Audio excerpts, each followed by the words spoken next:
एक बार फिर से सुबह के जो टहलने की प्रक्रिया शुरू किया हमने, उसके बाद से रोज़ आपसे मिलने का प्रयास कर रहा हूं और रोज़ जो कुछ भी बातें सुबह सवेरे होती हैं टहलने के दौरान या लोग बैठ करके चर्चा करते हैं, उन सब बातों को लेकर के मैं आपके पास पहुंचता हूं। आज भी ऐसी ही बातें हैं और इन बातों में एक बात बड़ी महत्वपूर्ण थी। महत्वपूर्ण ये थी कि धीरे धीरे तेजस्वी यादव अब राजनीतिक गुण सीखने लगे हैं, सहमत कैसे होता है उसका खेल जानने लगे हैं और इसको लेकर के वो अपनी रणनीति बना रहे हैं और इस बार रणनीति देखने को भी मिला।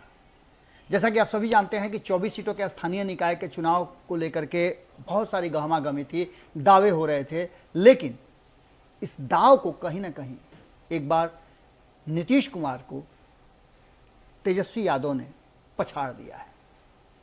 हालांकि ये टक्कर तेजस्वी वर्सेस एनडीए था, कारण कि महागठबंधन में जबरदस्त विरोध हुआ था, लेकिन इन सब के बाद जो परिणाम आए हैं वो स्पष्ट कर रहे हैं कि तेजस्वी यादव की रणनीति जो है वो कहीं ना कहीं इस बार काम कर गई है। और इस रणनीति में तेजस्वी यादव ने अपने जो फॉर्मूले हैं जिसको लेकर के वो पिछले 5 साल से तैयारियां कर रहे थे। आपको याद होगा कि 2017 में जब नीतीश कुमार अलग हुए थे तो तेजस्वी यादव के सर पे अचानक से पहाड़ टूट गया था। उसी दौरान लालू प्रसाद जेल चले गए थे और 2 साल के बाद चुनाव हुए। 2 साल से भी कम वक्त हुए थे जब लोकसभा के चुनाव हुए और तेजस्वी यादव ने अपने महागठबंधन को लीड किया था। सभी साथी दल के साथ बेहतर सामंजस्य के साथ चुनाव लड़े थे, लेकिन परिणाम उनके पक्ष में नहीं आया था। कहा जा रहा था कि तेजस्वी यादव को बहुत सीखने की जरूरत है और तेजस्वी यादव लंबे समय तक बिहार की राजनीति से गायब भी रहे, लेकिन इस बीच में उनका इलाज चल रहा था, वगैरह वगैरह बातें हुई। लेकिन 2020 के चुनाव में तेजस्वी यादव ने जो कड़े निर्णय लिए, उन फैसलों को लेकर के तेजस्वी यादव एक बार फिर से बिहार की राजनीति में स्थापित हो गए और जहां 2019 में उन्होंने लालू प्रसाद की तस्वीर तक साथ नहीं रखा था, वहीं 2020 के चुनाव में उन्होंने लालू प्रसाद के किए कार्यों का भी हवाला दिया। सत्ता में तो नहीं आए, लेकिन नेता के रूप में कहीं ना कहीं स्थापित हो गए और जिसके परिणाम अब दिखने शुरू हो गए।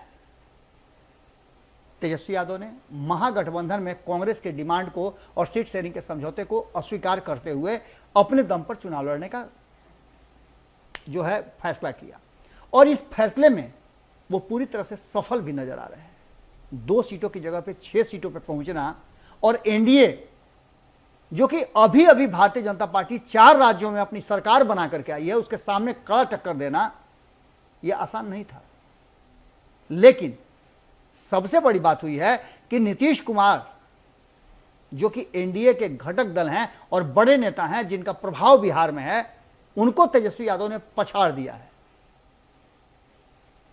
और सबसे बड़ी बात इस दौरान जो हुई है कि तेजस्वी यादव ने जो उनकी लेगेसी चल रही थी, जिसके चलते बार बार राष्ट्रीय जनता दल को कहा जा रहा था किसी खास वर्ग की पार्टी है, किसी खास जाति की पार्टी है, हालांकि टिकट देने में नीतीश कुमार से जरा सा भी कम नहीं रहे।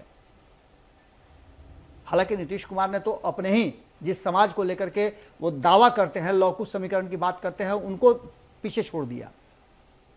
लेकिन तेजस्वी यादव ने यादवों को और मुसलमानों को, जो MY समीकरण उनका है, 10 सीटें दी।